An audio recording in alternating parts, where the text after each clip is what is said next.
Translated by Bhikkhu Bodhi. Sutta.central.net and suttas.com. Part 2. The Book of Causation, Nidana Vaggasamyutta, Chapter 10. Bhikkhu-Samyutta, with Bhikkhus, 057, SN.21.1 SN.21.12, SN.21.1 Sutta, Kalita. Thus have I heard. On one occasion the Blessed One was dwelling at Savatthi in Jhana's Grove, Anathapindika's Park. There the Venerable Maha-moggallana addressed the Bhikkhus thus: "Friends, Bhikkhus." "Friend," those Bhikkhus replied. The Venerable Maha-moggallana said this: "Here, friends, while I was alone in seclusion, a reflection arose in my mind thus: it is said, noble silence, noble silence. What now is noble silence?" Then, friends, it occurred to me, here, with the subsiding of thought and examination, a bhikkhu enters and dwells in the second jhana, which has internal confidence and unification of mind, is without thought and examination, and has rapture and happiness born of concentration. This is called noble silence. Then, friends, with the subsiding of thought and examination, I entered and dwelt in the second jhana, which has rapture and happiness born of concentration. While I dwelt therein, perception and attention accompanied by thought assailed me. Then, friends, the Blessed One came to me by means of spiritual power and said this: "Moggallana, Moggallana, do not be negligent regarding noble silence, Brahmin. Steady your mind in noble silence, unify your mind in noble silence, concentrate your mind on noble silence." Then, friends, on a later occasion, with the subsiding of thought and examination, I entered and dwelt in the second jhana, which has internal confidence and unification of mind, is without thought and examination, and has rapture and happiness born of concentration. If, friends, one speaking rightly could say of anyone, he is a disciple who attained to greatness of direct knowledge with the assistance of the teacher, it is of me that one could rightly say this. Moggallana reflects that second absorption is the true noble silence, and the Buddha encourages him to develop it. SN.21.2 Upatissa Sutta, Upatissa. At Savatthi. There the Venerable Sariputta addressed the Bhikkhus thus: "Friends, Bhikkhus." "Friend," those Bhikkhus replied. The Venerable Sariputta said this: "Here, friends, when I was alone in seclusion, a reflection arose in my mind thus: is there anything in the world through the change and alteration of which sorrow, lamentation, pain, displeasure, and despair might arise in me? Then it occurred to me, there is nothing in the world through the change and alteration of which sorrow, lamentation, pain, displeasure, and despair might arise in me."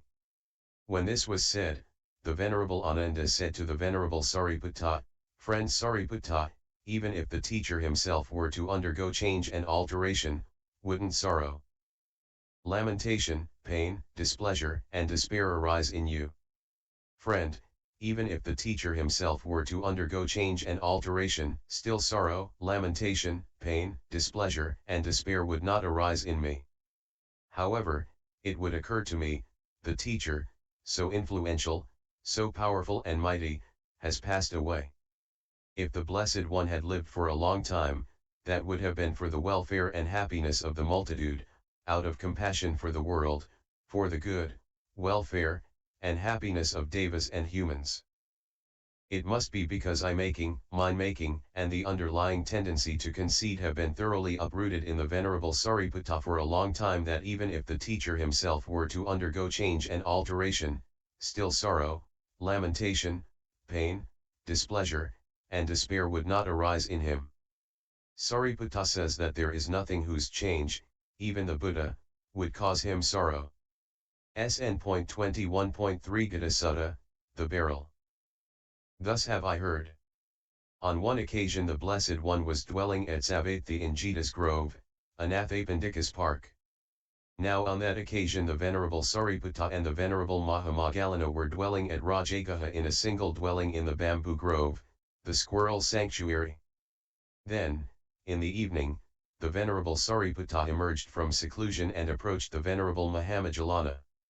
He exchanged greetings with the Venerable Maha-moggallana and, when they had concluded their greetings and cordial talk, he sat down to one side and said to him, "Friend Moggallana, your faculties are serene, your facial complexion is pure and bright. Has the Venerable Maha-moggallana spent the day in a peaceful dwelling?" "I spent the day in a gross dwelling, friend, but I did have some Dhamma talk." "With whom did the Venerable Maha-moggallana have some Dhamma talk?" "I had some Dhamma talk with the Blessed One, friend." "But the Blessed One is far away, friend." "He is now dwelling at Savatthi in Jita's Grove, Anathapindika's Park."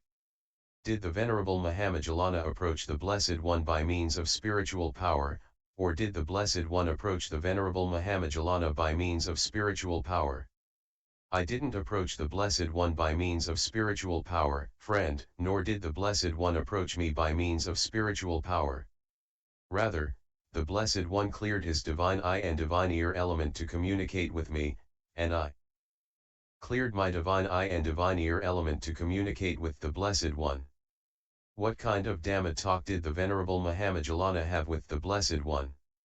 "Here, friend, I said to the Blessed One, 'Venerable Sir, it is said, one with energy aroused, one with energy aroused.' In what way, Venerable Sir, does one have energy aroused?" The Blessed One then said to me, "Here, Moggallana, a bhikkhu with energy aroused dwells thus, willingly, let only my skin, sinews, and bones remain, and let the flesh and blood dry up in my body, but I will not relax my energy so long as I have not attained what can be attained by manly strength, by manly energy, by manly exertion. It is in such a way, Moggallana, that one has aroused energy. Such, friend, is the Dhamma talk that I had with the Blessed One. Friend, compared to the Venerable Maha-moggallana we are like a few grains of gravel compared to the Himalayas, the king of mountains. For the Venerable Maha-moggallana is of such great spiritual power. And might that if so he wished he could live on for an eon. Friend, compared to the Venerable Sariputta we are like a few grains of salt compared to a barrel of salt. For the Venerable Sariputta has been extolled, lauded, and praised in many ways by the Blessed One.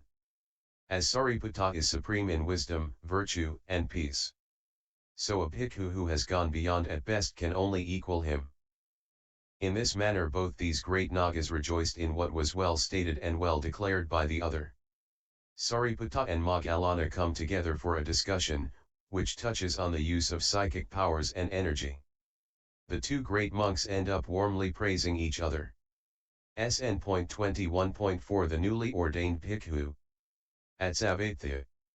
Now on that occasion a certain newly ordained bhikkhu, after returning from the alms round, would enter his dwelling after the meal and pass the time living at ease and keeping silent.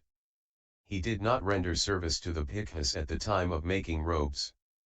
Then a number of Bhikkhus approached the Blessed One, paid homage to him, sat down to one side, and reported this matter to him. Then the Blessed One addressed a certain bhikkhu thus, "Come, bhikkhu, tell that bhikkhu in my name that the teacher calls him." "Yes, Venerable Sir," that bhikkhu replied, and he went to that bhikkhu and told him, "The teacher calls you, friend."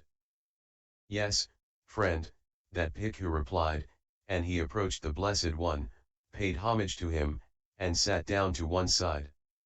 The Blessed One then said to him, "Is it true, bhikkhu, that after returning from the alms round you enter your dwelling after the meal and pass the time living at ease and keeping silent, and you do not render service to the bhikkhus at the time of making robes?"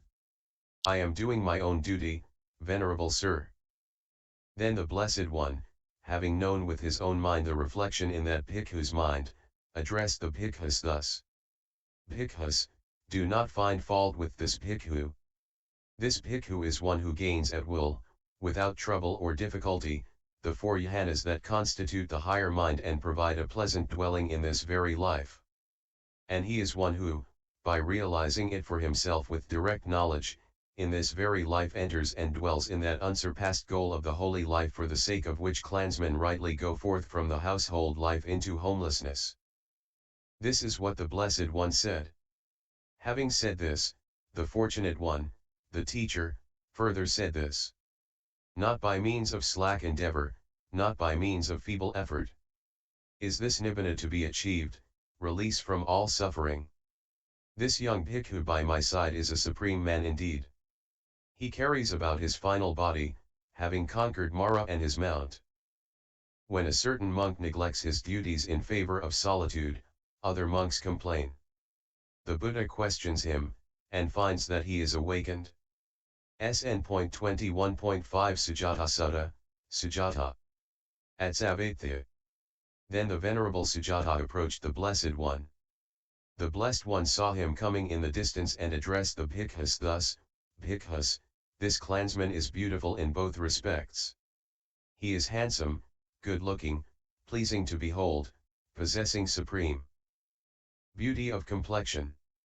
And he is one who, by realizing it for himself with direct knowledge, in this very life enters and dwells in that unsurpassed goal of the holy life for the sake of which clansmen rightly go forth from the household life into homelessness.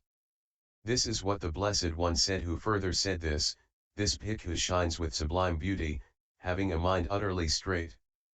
Detached is he, free from fetters, attained to Nibbana by non-clinging. He carries about his final body, having conquered Mara and his mount. The Buddha praises Venerable Sujata as beautiful both inside and out. SN.21.6 Lakandakabhatiya Sutta, Lakuntaka At Savatya. Then the Venerable Lakuntaka approached the Blessed One. The Blessed One saw him coming in the distance and addressed the Bhikkhus thus, Bhikkhus, do you see that bhikkhu coming, ugly, unsightly, deformed, despised among the Bhikkhus? Yes, Venerable Sir. That bhikkhu is of great spiritual power and might. It is not easy to find an attainment which that bhikkhu has not already attained. And he is one who, by realizing it for himself with direct knowledge, in this very life enters and dwells in that unsurpassed goal of the holy life for the sake of which clansmen rightly go forth from the household life into homelessness. This is what the Blessed One said, who further said this. Geese, herons, and peacocks, elephants, and spotted deer. All are frightened of the lion regardless of their body's size. In the same way among human beings the small one endowed with wisdom. He is the one that is truly great, not the fool with a well-built body. Venerable Lakuntaka is a dwarf, considered to be ugly and unsightly. The Buddha warns the monks not to despise him as he had realized full awakening. SN.21.7 Vagga Sutta, Vagga. Thus have I heard. On one occasion the Blessed One was dwelling at Vasali in the great wood in the hall with the peaked roof. Now on that occasion the Venerable Vaggasamyutta was instructing, exhorting, inspiring, and gladdening the Bhikkhus in the assembly hall with a Dhamma talk, spoken with speech that was polished, clear, articulate, expressing well the meaning, comprehensive, unattached. Then, in the evening, the Blessed One emerged from seclusion and approached the assembly hall. He sat down in the appointed seat and addressed the Bhikkhus thus, Bhikkhus, who has been instructing, exhorting, inspiring, and gladdening the Bhikkhus in the assembly hall with a Dhamma talk, spoken with speech that is polished, clear, articulate, expressing well the meaning, comprehensive, unattached. It was this Venerable Vaggasamyutta, Venerable Sir. Then the Blessed One addressed the Venerable Vaggasamyutta thus, Good, good, Vagga. It is good that you thus instruct the Bhikkhus with a Dhamma talk. This is what the Blessed One said, who further said this. When the wise man is in the midst of fools they do not know him if he does not speak. But they know him when he speaks, pointing out the deathless state. He should speak and explain the Dhamma, he should raise high the seer's banner. Well-spoken words are the seer's banner, for the Dhamma is the banner of seers. The Buddha praises Venerable Vaggasamyutta for teaching the Dhamma. SN.21.8 Nanda Sutta, Nanda. At Savatya. Then the Venerable Nanda, the Blessed One's maternal cousin, put on well-pressed and well-ironed robes, painted his eyes, took a glazed bowl, and approached the Blessed One. Having paid homage to the Blessed One, he sat down to one side, and the Blessed One said to him, Nanda, this is not proper for you, a clansman who has gone forth out of faith from the household life into homelessness, that you wear well-pressed and well-ironed robes, paint your eyes, and carry a glazed bowl. This is proper for you, Nanda, a clansman who has gone forth out of faith from the household life into homelessness, that you be a forest dweller, an alms food eater, a rag robes wearer, and that you dwell indifferent to sensual pleasures. This is what the Blessed One said, who further said this. When shall I see Nanda as a forest dweller, wearing robes stitched from rags, subsisting on the scraps of strangers, indifferent towards sensual pleasures? Then, some time later, the Venerable Nanda became a forest dweller, an alms food eater, a rag robes wearer, and he dwelt indifferent to sensual pleasures. Venerable Nanda wore pretty robes, a fancy bowl, and makeup, so the Buddha encouraged him to embrace simplicity. SN.21.9 Tissa Sutta, at Savatya. Then the Venerable Tissa, the Blessed One's paternal cousin, approached the Blessed One, paid homage to him, and sat down to one side. Miserable, sorrowful, with tears streaming down. Then the Blessed One said to him, Tissa, why are you sitting there, miserable, sorrowful, with tears streaming down? Because, Venerable Sir, the Bhikkhus have attacked me on all sides with sharp words. That, Tissa, is because you admonish others but cannot bear being admonished yourself. Tissa, this is not proper for you, a clansman who has gone forth out of faith from the household life into homelessness, that you admonish others but cannot accept admonition in tum. This is proper for you, Tissa, a clansman who has gone forth out of faith from the household life into homelessness, that you admonish others and accept admonition in tum. This is what the Blessed One said. Having said this, the Fortunate One, the teacher, further said this. Why are you angry? Don't be angry. Non-anger is better for you, Tissa. It is to remove anger, conceit, and scorn, that the holy life is lived. 0 Tissa. Venerable Tissa admonished others but got upset when he was admonished. The Buddha encourages him to let go of his anger. SN.21.10 Therein Sutta, a bhikkhu named Elder. On one occasion the Blessed One was dwelling at Rajagaha in the bamboo grove, the squirrel sanctuary. Now on that occasion a certain bhikkhu named Elder was a lone dweller and spoke in praise of dwelling alone. He entered the village for alms alone, he returned alone, he sat alone in private, he undertook walking meditation alone. Then a number of bhikkhus approached the Blessed One, paid homage to him, sat down to one side, and said to him, Here, Venerable Sir, there is a certain bhikkhu named Elder who is a lone dweller and who speaks in praise of dwelling alone. Then the Blessed One addressed a certain bhikkhu thus, Come, bhikkhu, tell the bhikkhu Elder in my name that the teacher calls him. Yes, Venerable Sir, that bhikkhu replied, and he went to the Venerable Elder and told him, The teacher calls you, friend Elder. Yes, friend, the Venerable Elder replied, and he approached the Blessed One, paid homage to him, and sat down to one side. The Blessed One then said to him, Is it true, Elder, that you are a lone dweller and speak in praise of dwelling alone? Yes, Venerable Sir. But how, Elder, are you a lone dweller and how do you speak in praise of dwelling alone? Here, Venerable Sir, I enter the village for alms alone, I return alone, I sit alone in private, and I undertake walking meditation alone. It is in such a way that I am a lone dweller and speak in praise of dwelling alone. That is a way of dwelling alone, Elder, I do not deny this. But as to how dwelling alone is fulfilled in detail, listen to that and attend closely, I will speak. Yes, Venerable Sir. And how, Elder, is dwelling alone fulfilled in detail? Here, Elder, what lies in the past has been abandoned, what lies in the future has been relinquished, and desire and lust for present forms of individual existence has been thoroughly removed. It is in such a way, Elder, that dwelling alone is fulfilled in detail. This is what the Blessed One said. Having said this, the Fortunate One, the Teacher, further said this, the Wise One, all-conqueror, all-knower. Among all things unsullied, with all cast off, liberated in the destruction of craving, I call that person one who dwells alone.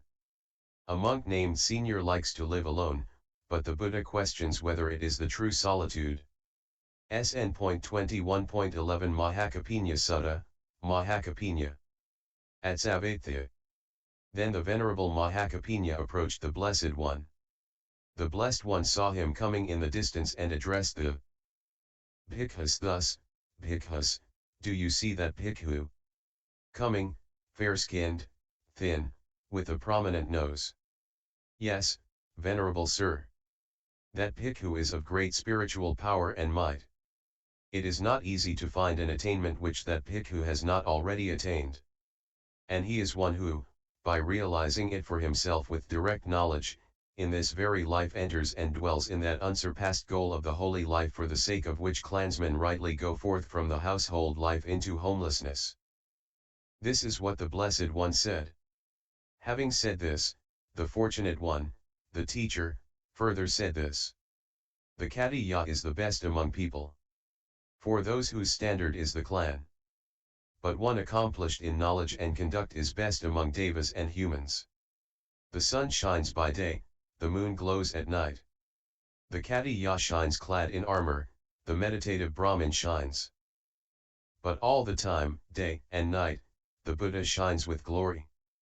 The Buddha describes Venerable Mahakapinya as thin, fair-skinned, and as awakened. SN.21.12 Sahayaka Sutta, Companions.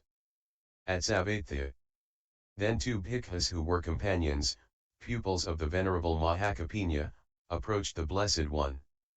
The Blessed One saw them coming in the distance and addressed the Bhikkhus thus, Bhikkhus, do you see those two Bhikkhus who are companions coming, pupils of Kapinya? Yes, Venerable Sir. Those Bhikkhus are of great spiritual power and might. It is not easy to find an attainment that those Bhikkhus have not already attained. And they are ones who, by realizing it for themselves with direct knowledge, in this very life enter and dwell in that unsurpassed goal of the holy life for the sake of which clansmen rightly go forth from the household life into homelessness. This is what the Blessed One said. Having said this, the Fortunate One, the Teacher, further said this. These two companion Bhikkhus have been united for a very long time. The true Dhamma has united them in the Dhamma proclaimed by the Buddha. They have been disciplined well by Kapinya in the Dhamma proclaimed by the Noble One. They carry about their final bodies, having conquered Mara and his mount. The Buddha praises two friends who are students of Venerable Mahakapinya. References 1. www.accesstoinsight.org 2. https://